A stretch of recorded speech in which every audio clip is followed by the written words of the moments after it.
तो ब्रह्मा जी के पास जाते हैं। ब्रह्मा जी ने कहा भैया हम तो उसकी लीला को देख चुके, देखने में छोटा सा ग्वाला है, पर मैंने बछेरू और ग्वाल वाल सब चुराए गुफा में रख दिए और उसने उतने ही ग्वाल वाल बछेरू बना करके ब्रज का काम 1 वर्ष तक ज्यों का त्यों चलाया। और पूरे वर्ष भर में किसी को आशंका भी नहीं हो पाई। मैं तो जाकर के उनके चरणों में गिरा था, क्षमा मांगी, इसलिए कोई उपाय नहीं है, वो दयालु है। इंद्र तुमने गलती तो बहुत कर दी, पर जाकर के तुम श्री कृष्णचंद्र आनंद से क्षमा मांगो, इस तरह से। और ब्रह्मा जी की बात मान करके देवराज इंद्र कामधेनु गौ ऐरावत हाथी देवताओं को साथ लेकर के भगवान से क्षमा मांगने के लिए श्री धाम वृंदावन में आता है। मेघ पानी बरसाना बंद कर चुके थे, इसलिए ब्रजवासियों से कन्हैया ने कहा सब बाहर निकलो बड़े प्रेम के साथ। देवराज इंद्र आता है, चरणों में अपना मुकुट रख के प्रणाम करता है, कहता है हे कृपा सिंधु प्रभु क्षमा करो,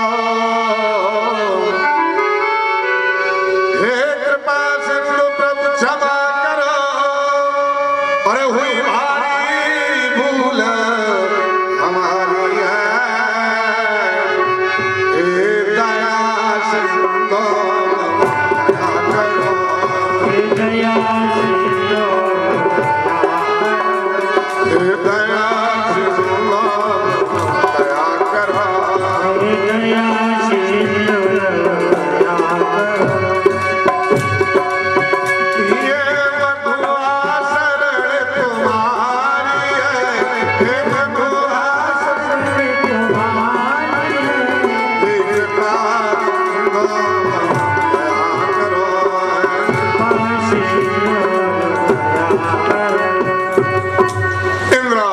भगवान के चरणों में ऐसे दंडवत प्रणाम करके प्रार्थना करता है, प्रभु हमें क्षमा कर दो, बड़ी भूल हो गई। इंद्र को चरणों में पड़ा देखकर, प्रार्थना करते हुए देखकर भगवान बड़े कृपालु हैं, इंद्र को क्षमा कर दिया। जैसे इंद्र को क्षमा किया, कामधेनुओं ने और सुंदर अपने दूध की धार श्री कृष्ण के ऊपर वर्षा करके अभिषेक किया और कहा इंद्र ने तो हमारे परिवार को गौओं को नष्ट करने का पूरा पूरा काम कर लिया, पर मेरे और गोपाल जी ने और मेरे वंश को बचाया, इसलिए श्री कृष्ण का तिलक करती है गौएं और अभिषेक करती हैं और कहती है आज से मैं इंद्र को नहीं मानूंगी, हम सब गौएं आज से हमारे इंद्र श्री कृष्ण हो गए। आज से गौओं ने अपनी दूध की बूंदें चढ़ा करके, धारे चढ़ा करके अभिषेक किया, इसलिए आज से श्री कृष्ण का एक नया नाम तैयार हुआ, गौविंद। गौ ने अपनी दूध से अभिषेक किया, इसलिए इनका नाम आज से गोविंद हो गया। बोलिए गोविंद भगवान की जय। इसी कारण हम सब लोग कीर्तन करते हैं, क्योंकि गौ का पालन किया कृष्ण ने और गौओं ने अभिषेक किया, तो हम सब लोग गाते हैं फिर बड़े प्रेम से कभी कभी। गोविंद मेरा है, गोपाल मेरा है, मेरा है गोविंद मेरा है, गोपाल मेरा है, गोपाल श्री बाके बिहारी नंदलाल मेरा है, श्री बाके बिहारी नंदलाल मेरा है, श्री बाके बिहारी नंदलाल मेरा है, श्री बाके बिहारी नंदलाल गोविंद मेरा है, गोपाल मेरा है, गोविंद मेरा है, गोपाल मेरा है, गोपाल बोलिए गोविंद भगवान की। इस तरह गौओं की रक्षा की और देवराज इंद्र का अभिमान चूर किया और ब्रजवासियों को पर्यावरण सुरक्षा का एक नया रास्ता श्री कृष्ण ने दिखाया। सजनों, इससे आगे अकेले कृष्ण गैया नहीं चराते रहे, गैया चराते हुए अपने सखाओं को कभी कभी उपदेश भी देते हैं। कन्हैया गैया चराते हुए जंगल में है और जब जंगल में गैया चरा रहे हैं तो उस समय पर श्याम सुंदर अपने मित्रों को, अपने सखाओं को बैठा करके और कुछ शिक्षा दे रहे हैं। कह रहे भैया देखो ये पानी बरस रहा है और पानी बरस रहा है, इतना पानी बरस रहा है, इतना पानी बरस रहा है, इतना पानी बरसने के बाद भी और इन पहाड़ों की चोटियों पर एक बूंद पानी नहीं है। इन पर कोई पक्षी भी अपनी प्यास नहीं बुझा सकता। भैया ऐसा क्यों है? ऐसा इसलिए है कि ये पहाड़ अकड़ कर खड़े हैं, अकड़ कर ये अकड़ कर खड़े हैं, इसलिए अकड़ने वालों के पास चाहे जितना भी आता चला जाए उनकी अकड़ सब बहा देती है। दुनिया के लोग जो अकड़ के रहते हैं उनके पास भी कितना ही चलाया है, बस देखने को आता है, हाथ खाली हो जाता है। पर ठहरता कहाँ है? ठहरता वहां जहाँ गहराई होती है। ये पानी बरसा और बरस करके कहाँ रुका है? पहाड़ों पर नहीं रुका, क्यों? ये अकड़े हुए हैं। हाँ, जहाँ गहराई है, जहाँ झीलें हैं, वहाँ ये पानी बिना बुलाए जाके भरता है। इसी तरह जिस मनुष्य में सज्जनता होती है, जिस मनुष्य में सज्जनता होती है, गहराई होती है, वहाँ सुख और संपत्ति बिना बुलाए आकर के ठहरती है। तुलसीदास ने भी रामायण में लिखा, समिट समीटा जल भरही तालाब,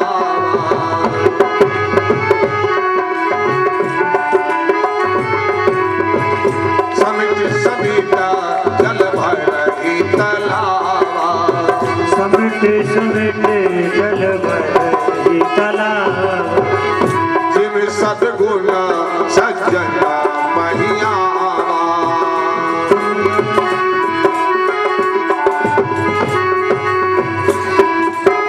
जैसे वर्षा का जल सिमट सिमट करके इकट्ठा हो करके जहाँ गहराई होती है वहाँ आकर के भर जाता है।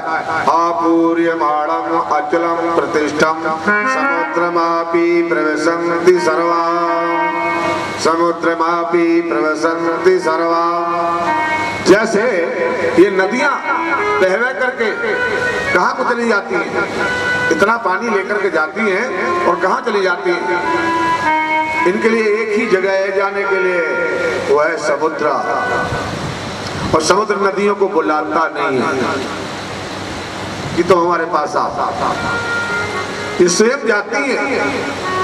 जैसे बिना बुलाई नदियां समुद्र में मिलने के लिए मजबूर हैं, इसी तरह संसार की सुख संपत्ति सज्जन के यहाँ पहुंचने के लिए मजबूर है।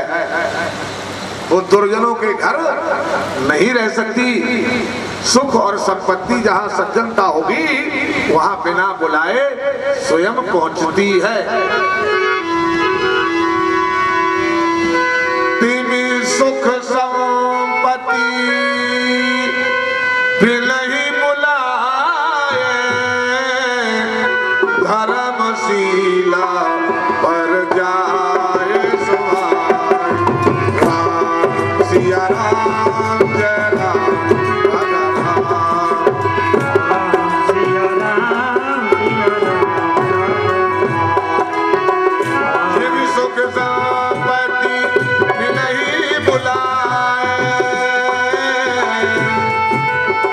धर्मशीला पर जाए सुहाए। राम सिया राम जय राम राजा सिया राम सिया राम राजा।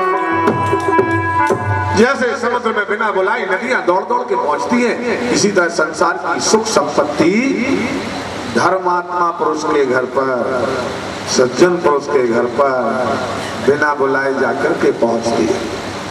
हाँ, कभी कभी ऐसा भी होता है, ये पानी बरसता है, श्री कृष्ण कहते हैं ग्वालों से, भैया ये पानी बरसता है।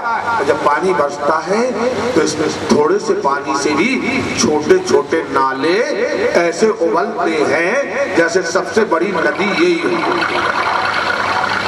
मर्यादाओं को तोड़ करके ऐसे फैल के बहते हैं, सीमाओं को तोड़ देते हैं, ये तोड़ देते हैं। जैसे थोड़ा सा जल पाकर,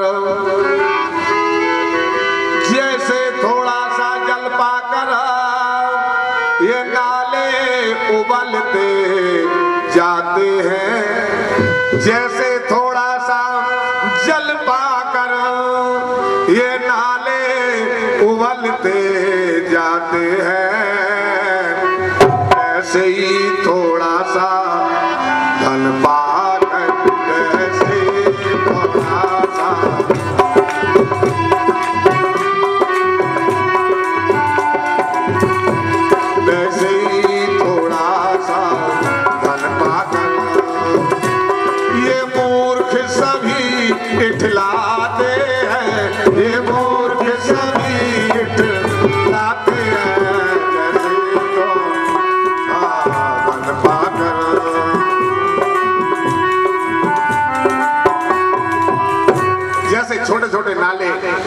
पानी मिल जाता है तो उबल के बहने लगते हैं। ऐसे ही दुनिया के मूर्खों के पास अगर थोड़ा सा धन हो जाए, दुनिया में मूर्खों के पास थोड़ा सा धन हो जाए तो सारी मर्यादाओं को तोड़ करके और उल्टे सीधे काम करने में लग जाते हैं। ग्वाल वालों को श्री कृष्ण शिक्षा देते हैं, भैया तुम विनम्र बनो, तुम गहरे बनो तो संसार के लोग और तुम्हारा आदर करेंगे और सुख संपत्ति तुम्हारे पास भरपूर होगी। इस तरह श्री कृष्ण अपने सखाओं को शिक्षा भी देते हैं। केवल गैया चराने का काम नहीं, श्री कृष्ण ने अपने सखाओं को भी शिक्षा दी है। श्री कृष्ण ने अपने नगर की और युवतियों को भी शिक्षा दी है। ये युवतियां नगर में इकट्ठी होकर के कार्तिक के महीने में और जाकर के यमुना जी में बिना वस्त्रों के नहाती थी। कन्हैया ने विचार किया ये परंपरा आगे चल के और इस समाज को निंदित बना देगी, इसलिए इनको तो डांटना भी है और समझाना भी है। अगर इनको डांटा नहीं जाए, समझाया नहीं जाए तो ये परंपरा बनाए रखेंगी पर आगे चल के लोग इस पूरे समाज को असभ्य कहेंगे। इसलिए कृष्ण ने जाकर के एक दिन ब्रह्म मुहूर्त में इन जल में नग्न स्नान करने वाली गोपिकाओं के वस्त्र उठा करके एक तरफ रख दिए। जब सवेरा सा होने लगा, ये नहाने वाली और युवतियां जब यमुना के किनारे को आती हैं, वस्त्र नहीं दिखते हैं तो बड़ी दुखी होती हैं। उतने में श्याम सुंदर ने थोड़ी बांसुरी की झलक और थोड़ी सी आवाज सुनाई। बांसुरी की आवाज सुनते ही गोपियों को लगा यहाँ कृष्ण आ गए, कृष्ण आ गए। तब तो गोपियां समझ गई ये सारा काम कन्हैया का है। उन्होंने बहुत समझाया बजाया, कृष्ण हमारे कपड़े दे दो, हमारे वस्त्र दे दो। कन्हैया ने कहा तुम लोग इसमें स्नान क्यों कर रही हो, इतने सवेरे स्नान करने आती क्यों? बोले देवी का पूजन करने के लिए। तो देवी का पूजन क्यों कर रही हो? बोले देवी को खुश करने के लिए, जो हमें वरदान दे दे। तो बोले एक देवी को खुश कर रही हो तो दूसरी देवी को नाराज कर रही हो। एक देवी को खुश कर रही हो पूजा करके, ये यमुना भी देवी है और इस यमुना में तुम नग्न स्नान कर रही हो, इसलिए दूसरी देवी नाराज हो रही है, तुम्हारी पूजा भंग हो जाएगी, तुम्हें कोई फल नहीं मिलेगा और तुम्हारे वस्त्र हम नहीं देते। अब तो हम ये तुम्हारा काम ब्रजवासियों के समक्ष पेश करेंगे, तुम लोग इतनी गलती करती हो। गोपिकाओं ने निवेदन किया श्री कृष्ण तो हमारे वस्त्रों को दे दो। कन्हैया ने उनकी विनय प्रार्थना सुन करके और वस्त्र देने के पहले कहा पहले तो अपनी गलती को स्वीकार करो, अब ऐसी गलती तो नहीं करोगी। तो गोपिकाएं कहती कैसे स्वीकार करें? बोले दोनों हाथ जोड़ करके पहले क्षमा मांगो यमुना मैया से और सूर्य भगवान से क्षमा मांगो कि अब ऐसी गलती नहीं करेंगे। तब गोपिकाओं ने हाथ जोड़ करके और श्री कृष्ण के कहने पर यमुना जी से और सूर्य भगवान से क्षमा मांगी। तब कृष्ण ने वस्त्र दिए। इस तरह से श्री कृष्ण ने अपने नगर में और आसपास में रहने वाली परंपराओं में जो मर्यादाओं में गड़बड़ी आ रही थी उसको भी ठीक किया। एक कार्य कृष्ण ने बहुत बड़ा किया। यमुना के जल में एक जगह एक कुंड में एक काला नाग रहता था। वो जहर उगलता था, उसके जहर उगले हुए जल को अगर गैया पी लेती थी, मनुष्य पी लेते था तो तुरंत मर जाते थे। श्री कृष्ण ने देखा हमारे नगर के किनारे और ऐसा जहरीला सांप रहे, हमारे क्षेत्र के लोग दुखी हो, तो कन्हैया ने और इस तरह से और एक दिन जाकर के गेंद का खेल रचा करके और यमुना में कूद करके कालिया नाग को नाथा और नाथ करके यमुना के जल से बाहर किया और सदा सदा के लिए यमुना के जल को पवित्र कर दिया और कालिया नाग को यहाँ से हटा करके रमणदीप को भेज दिया। बोलिए आनंद कंद श्री कृष्ण चंद्र भगवान की। इसी तरह श्री कृष्ण ने ब्रज की गोपियों के साथ भी और सुंदर रासलीला का कार्य किया है। रासलीला का कार्य भी अति उत्तम किया है। कन्हैया ने कुमार के महीना की पूर्णमासी की रात्रि में जो अच्छी चांदनी छुटक रही थी उस समय सुंदर बांसुरी को बजा करके और आनंद किया और जैसे पूर्णमासी की रात्रि में वो बांसुरी बजी, उस बांसुरी की धुन को सुनकर के गोपियां दौड़ी दौड़ी चली आई। गोपियां दौड़ी दौड़ी चली आई। कन्हैया ने उनको आते देख करके कहा तुमने गलत काम किया, रात्रि के समय में अपने घरों को छोड़ करके और इसे यमुना तट पर आ गई हो। ये पतिव्रता स्त्रियों का धर्म नहीं है कि वो रात के समय में अकेली अपने घर से जहां चाहे वहां निकल जाए। चलो तुम लोग सब वापिस हो जाओ। जहां गोपिकाओं ने कृष्ण की तीखी बात सुनी, बड़ा बुरा लगा सबको। कहा कन्हैया तुम्हारी बांसुरी में हमारा नाम लेकर के तुमने बुलाया, उस आवाज को सुन के आए, हम वैसे नहीं आए। कृष्ण ने कहा आपने किसी को नहीं बुलाया, हम तो अपनी मौज में ये बांसुरी बजा रहे।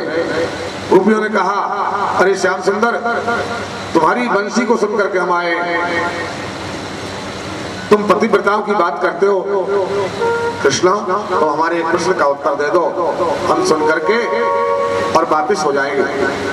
एक गोपी ने कृष्ण से प्रश्न किया, कन्हैया एक स्त्री पतिव्रता थी, वो अपने पति की सेवा पूजा करती थी। धीरे धीरे पति पत्नी घर में रह रहे थे, धन कम पड़ने लगा।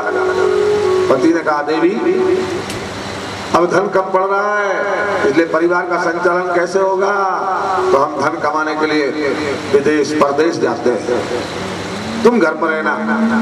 कन्हैया उस स्त्री ने कहा आप जा रहे हो तो हम किसकी पूजा करेंगे, पर हमारा पति पर धर्म कैसे निभेगा।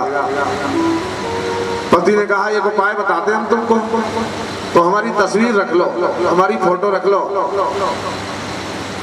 और उसकी पूजा कर लिया करो, तुम्हारा पति पर धर्म निपटा रहेगा। पत्नी ने बात मान ली, वो एक तस्वीर दे करके अपनी फोटो दे करके और धन कमाने के लिए चला गया। ये बड़े प्रेम से उस फोटो की पूजा करती है, तस्वीर की पूजा करती है, पूजा करती है, अपना पति पर धर्म पालन करती है। अकेली है इसलिए घर में किवाड़ लगाकर पूजा करती है, फिर भोजन करती है। एक दिन की घटना है, श्री कृष्ण ये पूजन की तैयारी करके और आरती करने के लिए दीपक जला करके आरती करने को तैयार हो रही थी। इतने में दरवाजा खटखटाया, दरवाजा खटखटाया और आवाज दी प्रिय मैं आ गया हूं, दरवाजा खोलो। आवाज इसके कान में गई। अब श्री कृष्ण तुम बताओ,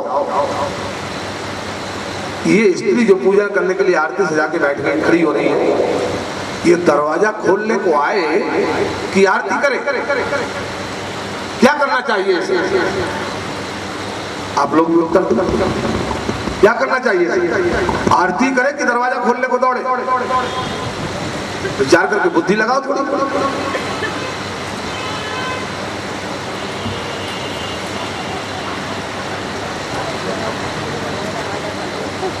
क्या करना चाहिए इसको? ये गोपियों ने कृष्ण से प्रश्न कर दिया, तो हमारे प्रश्न का उत्तर दो कृष्ण, हम सब वापस हो जाएंगे। कन्हैया कहते हैं गोपियों, अरे ये बात तो बिल्कुल सरल सी है, जिसकी पूजा कर रही है, जिसकी आरती कर रही है, वो तो तस्वीर है, वो तो फोटो है। अरे असली पति तो द्वार पर खड़ा है, इसलिए नकली की पूजा करने में लगे कि असली को दरवाजा खोले। अरे उसे दरवाजा खोलने को जाना चाहिए। ये जब तक महत्वपूर्ण था, ये फोटो तब तक महत्वपूर्ण थी जब तक असली सामने नहीं थी। फोटो कॉपी की कीमत तभी होती है जब कोई ओरिजिनल होता है, और ओरिजिनल जब सामने आ जाए तो फोटो कॉपी।